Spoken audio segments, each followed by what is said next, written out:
She's a Mona Lisa. Everyone's lining up to see her.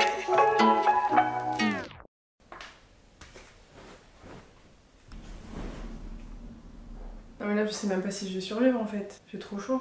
Hello YouTube, j'espère que vous allez bien. On se retrouve en cette journée caniculaire. Je vais essayer de ne pas trop blablater parce que sinon ça va durer une éternité et je serai morte avant la fin de cette vidéo. Je vous retrouve aujourd'hui avec une vidéo un peu différente de ce que je fais d'habitude parce qu'on va parler un peu développement personnel. Pendant très longtemps, je pensais que c'était un peu du bullshit, clairement. Je sais pas comment expliquer, mais pour moi ça marchait pas vraiment. Et au final, depuis quelques temps, je m'y suis un peu mise et j'ai un peu changé d'avis là-dessus. Mais avant toute chose et avant de commencer cette vidéo, je voulais vous remercier puisqu'il y a quelques jours, même pas, on a atteint les 1000 abonnés sur la chaîne. Ça peut paraître pas énorme, 1000 abonnés, mais pour moi c'est beaucoup. Si vous êtes là depuis très longtemps, bah merci beaucoup. Et puis si vous venez juste d'arriver, merci aussi et bienvenue, j'espère que ça va vous plaire et que vous resterez très longtemps. Revenons-en au sujet de cette vidéo. Depuis environ un an, j'ai eu un peu des hauts et des bas niveau moral. C'est-à-dire qu'il y a un an, quand je suis arrivée à Bordeaux, ça allait pas du tout. J'avais des gros problèmes de confiance en moi. Je connaissais personne à Bordeaux, j'avais pas d'occupation, donc je passais mon temps sur mon téléphone, sur les réseaux sociaux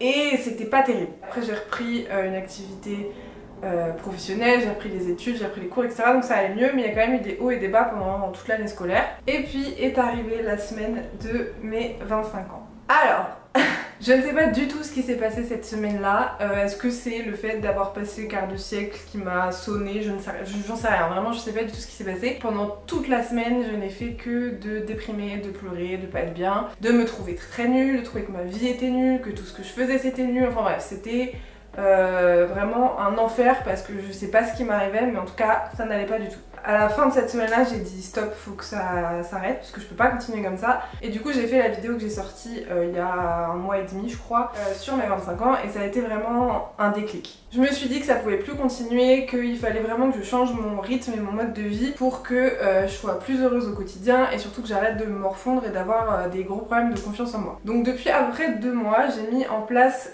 quelques petites habitudes que j'essayais de faire le plus souvent possible. Et bah pour le moment ça marche en fait, ce sont des petites habitudes qui fonctionnent et plus ça va et plus je me sens mieux. Alors évidemment c'est pas du jour au lendemain, mais ça m'a vraiment beaucoup aidé, donc je me suis dit que j'allais en faire une vidéo parce que si ça m'a aidé, bah, je sais que ça peut aider quelques personnes autres que moi. Évidemment les conseils que je vais donner dans cette vidéo c'est une liste non exhaustive, il peut y avoir plein de choses qui vous font du bien. D'ailleurs n'hésitez pas à participer en commentaire en disant ce que vous faites quand vous vous sentez pas très bien ou vous n'avez pas le moral. C'est pas non plus des habitudes qu'on peut avoir tous les jours, enfin vous allez comprendre avec la vidéo, mais faut surtout pas se culpabiliser et bah il y a des jours où ça va pas, il faut pas se dire oh là là je suis vraiment nulle parce qu'aujourd'hui j'ai rien fait. Non, ça peut arriver. Encore hier ça m'est arrivé, j'étais vraiment pas bien parce que bah, j'ai essayé de tourner cette vidéo, que j'ai pas réussi, qu'il y a plein de trucs qui... Bref, rien n'allait et bah, j'ai fini par me morfondre sur mon canapé en jouant aux Sims. Là je parle de situations où vous avez des baisses de morale ou alors vous vous ennuyez dans votre lit, vous êtes tout le temps sur votre téléphone et vous en avez marre de faire que ça. Je ne parle évidemment pas de dépression ou de choses plus graves, donc dans ce cas là il vaut mieux consulter quelqu'un. Donc c'est parti pour la liste des choses qui m'aident à aller mieux. Première étape, prendre soin de son corps et de son esprit. Quand on n'a pas beaucoup confiance en soi, on a beaucoup tendance à se dénigrer, à se trouver nul. Et bah déjà faut commencer par arrêter ça. C'est-à-dire que ça n'est en rien productif, ça ne va faire que conforter dans l'idée que vous êtes nul et en fait plus vous allez vous le dire, plus vous allez y croire. Un conseil qu'on m'a donné une fois et que je trouve qui est très efficace, c'est parlez-vous à vous-même comme vous parleriez à un enfant de 5 ans. C'est-à-dire que vous n'allez pas aller voir un enfant de 5 ans qui essaye, je sais pas moi, qui essaye d'apprendre à écrire. Oui, de toute façon t'es nul, t'y arriveras jamais, ce que tu fais c'est vraiment de la merde. Bah vous diriez jamais ça à un enfant. Pourquoi vous allez le dire à vous-même? C'est exactement la même chose. Avoir des pensées positives. Alors ça c'est aussi difficile, surtout si vous avez tendance à être pessimiste et à toujours voir le mauvais côté des choses. Même une situation négative, j'essaie de voir le positif. Ou alors par exemple, quand je vais avoir une journée qui est plutôt pas mal, mais qu'il y a un truc qui va me saouler de toute la journée, bah, j'essaie d'effacer cette chose-là et de me concentrer que sur le positif.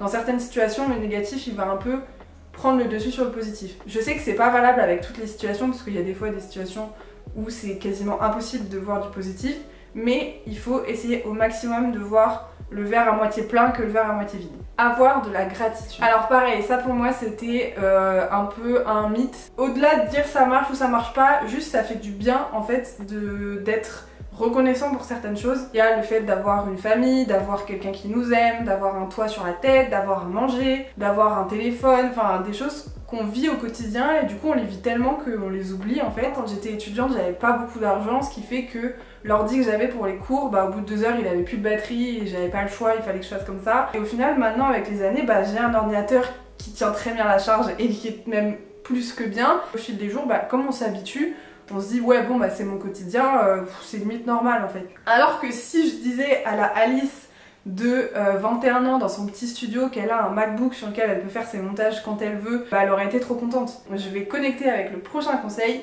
c'est de faire du journaling. Encore une fois, le journaling, j'y croyais pas trop, j'étais en mode ouais, un journal intime à mon âge, je sais pas trop. Alors du coup, j'ai trouvé une alternative, j'ai pas un journal intime, mais j'ai repris le concept du 5 minutes journal, qui est un journal en fait où on écrit le matin et le soir. Et il y a certaines questions, dont 3 choses dont je suis reconnaissante aujourd'hui par exemple. Ça fait vraiment beaucoup de bien je trouve, parce que ça nous ramène à des choses simples et ça nous fait être reconnaissant pour ce qui nous entoure. Pour revenir au journaling du coup, c'est aussi hyper efficace pour tirer le positif d'une journée. Il y a une journée qui va passer, je vais aller me coucher et le lendemain j'ai oublié ma journée. Avec ça, le matin et le soir on doit dire 3 choses de notre journée qu'on a envie de faire ou qui se sont bien passées. Et en fait on met des choses qui parfois sont super simples. Par exemple, un jour j'ai juste mangé du melon qui était grave bon et si je l'avais pas écrit, clairement le lendemain j'aurais oublié que j'avais mangé du melon et que je me suis pété le bide quoi. Le conseil qui suit peut être perçu un peu comme prétentieux, mais s'il est tourné de la bonne façon, ça peut vous faire beaucoup de bien. Il faut se dire qu'on est meilleur que les autres. Attention, pas dans le sens où vous êtes meilleur que tout le monde et tout le monde est nul. Quand on est dur avec soi-même par exemple, on va constamment se comparer. Et on se compare à meilleur que nous, ou en tout cas à ce qu'on pense être meilleur que nous. Je vais encore illustrer d'un exemple, ce sera plus facile, mais quand je fais du montage, je suis hyper complexée parce que je vois des personnes qui font des montages incroyables et je trouve que mes montages à côté sont vraiment pas ouf. Et puis je me suis rendu compte que en fait c'est pas donné à tout le monde juste de savoir faire du montage. Mon copain par exemple, si je lui laisse mon logiciel de montage, il saura pas faire grand chose. Et pas parce qu'il est nul ou quoi, juste parce qu'il sait pas faire et que ça l'intéresse pas et qu'il s'y est jamais intéressé. Donc en fait quand je dis pensez que vous êtes meilleur que les autres, c'est penser que quand vous faites quelque chose et que vous vous trouvez nul, vous avez déjà le mérite de l'avoir fait et ça c'est déjà hyper bien. Donc arrêtons de se dénigrer et voyons déjà ce qu'on a accompli et comment on peut l'améliorer plutôt que de se dire je suis vraiment nul, de toute façon j'y arriverai pas et lui là-bas il est meilleur que moi. Donc là on a parlé un peu de l'esprit et du mental et maintenant on va parler plus du corps. Le premier conseil que j'ai mis c'est de faire attention à son alimentation. Je ne parle pas du tout de régime, mais de trouver une alimentation qui fait du bien et qui soit saine, équilibrée, mais qui fasse plaisir en même temps. Je suis quelqu'un de très difficile, j'aime pas les légumes, j'aime pas beaucoup de choses dans l'alimentation, ce qui fait que pendant très longtemps, j'ai pas mangé super bien. Et depuis quelques mois, je fais un peu plus attention à ce que je mange, dans le sens où j'essaie de manger moins de trucs industriels, d'essayer d'introduire le peu de légumes et de fruits que j'aime dans mon alimentation, mais d'un autre côté je me prive pas du tout, c'est à dire que si un matin j'ai envie d'aller me prendre un pain au chocolat à la boulangerie du coin, je vais y aller et clairement je vais pas du tout culpabiliser parce que ça me fait plaisir et c'est le principal. Il faut juste en fait trouver le bon équilibre entre se faire plaisir mais à côté avoir quand même une alimentation qui fait du bien à son corps. Ce qui m'a aussi fait beaucoup de bien c'est d'avoir un bon rythme de sommeil. J'essaie de me coucher en général avant 23h et de ne pas m'endormir après minuit et j'essaye aussi de me lever plus tôt le matin. En ce moment c'est 6h parce qu'il fait trop chaud mais en général entre 7h et 7h30. Comme je travaille à la maison j'ai un peu la tentation de me dire ok je peux rester au lit jusqu'à 9h, je me lève et je vais directement travailler mais du coup c'est pas terrible. Donc j'essaie de me lever plus tôt, de faire plus de choses, de prendre le temps de prendre mon petit déjeuner,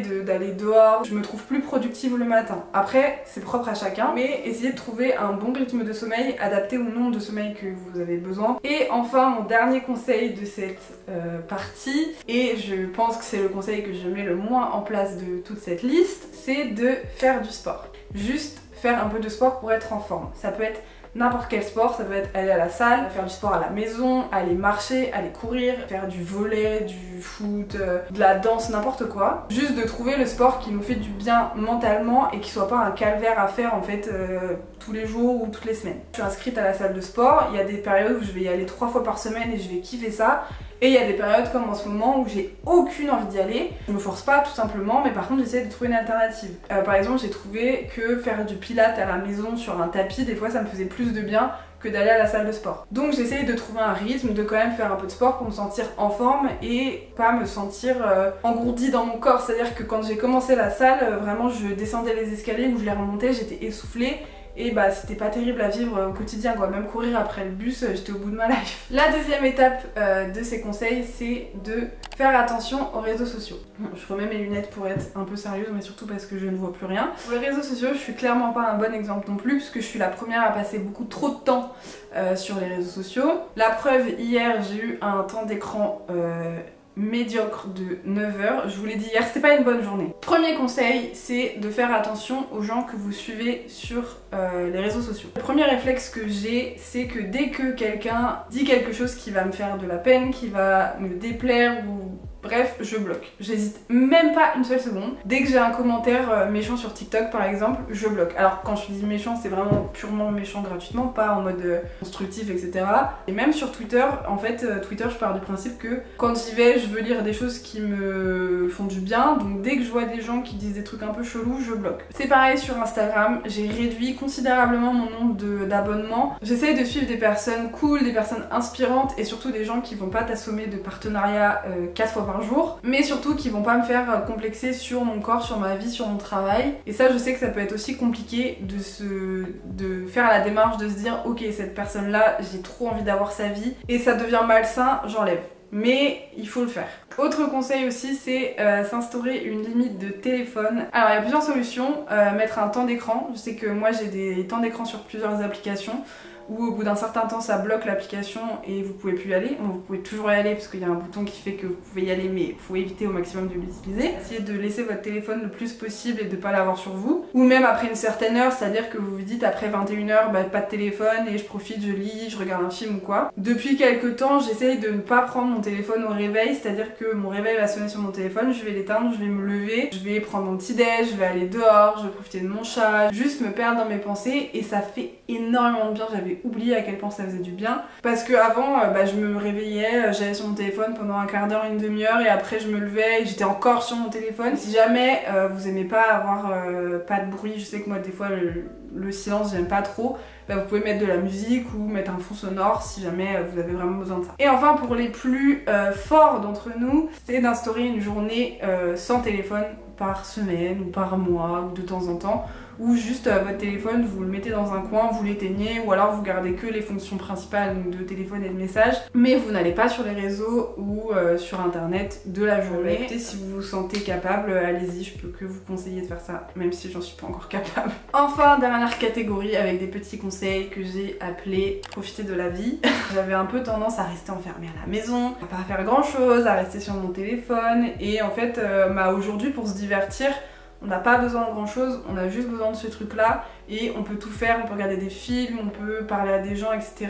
Mais des fois, c'est bien d'avoir une autre façon de se divertir aussi. Et je trouve que c'est des choses qu'on a un peu oubliées, enfin en tout cas pour ma part, j'avais oublié qu'il y avait des choses qui pouvaient être cool et me divertir et où j'ai pas besoin de mon téléphone en fait. Et clairement ça peut être des choses tout simples, trouver des activités vraiment tout simples mais qui vous font du bien. Aller faire une balade, le tour de votre quartier, marcher un petit peu, aller faire des photos dans la nature ou même dans les rues, j'en sais rien. Se mettre à faire de la peinture. Récemment j'ai découvert le compte de Laura Travelbook qui est une fille de Bordeaux qui fait de l'aquarelle et j'ai été passionnée par ses vidéos parce que je trouve ça trop beau et j'essaye d'en faire un peu. Bon, je suis clairement pas à la hauteur, mais ça détend de fou. Au lieu de passer 2 heures à scroller sur TikTok, je vais passer 2 heures à essayer de faire un dessin qui ressemble à rien sur mon petit papier là. Même regarder, je sais pas moi, des séries ou des films que vous avez sur Netflix depuis des mois dans votre liste, on le fait tous. Prenez le temps de regarder ce film que vous attendez de regarder depuis des mois. Ça peut être jouer même à des jeux vidéo, puisque au final, jouer à des jeux vidéo ça fait quand même du bien, ça divertit. Mais ça peut aussi être des choses encore plus simples et j'essaye vraiment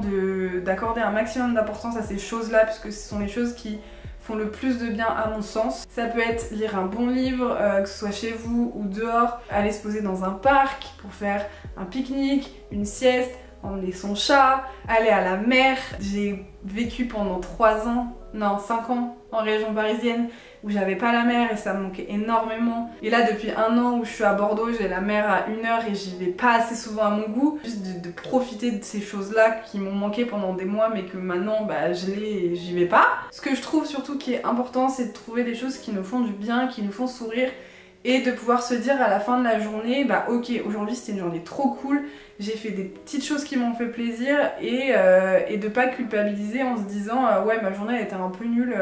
Mais évidemment tout est une question d'équilibre, il faut toujours qu'il y ait des moments bas pour qu'il y ait des moments plus hauts. Bah écoutez voilà, c'était la petite liste des choses qui m'aident à aller mieux. C'est pas mal de petits conseils que je vous ai dit, j'essaye de mettre en place le plus possible et ça m'a vraiment fait changer je trouve en quelques semaines, donc j'ai hâte de voir ce que ça va donner sur le long terme. J'espère en tout cas que ça va m'aider à reprendre un peu confiance en moi et à avoir un meilleur moral de tous les jours. J'espère en tout cas que ça vous aidera vous aussi. Comme j'ai dit en début de vidéo, n'hésitez pas à mettre des commentaires de ce qui vous fait du bien ou ce qui vous aide à reprendre un peu confiance en vous et à vous bouger dans la vie de tous les jours. Je vous remercie beaucoup d'avoir regardé cette vidéo, j'espère qu'elle vous aura plu et je vous dis à très vite pour une nouvelle vidéo. Salut!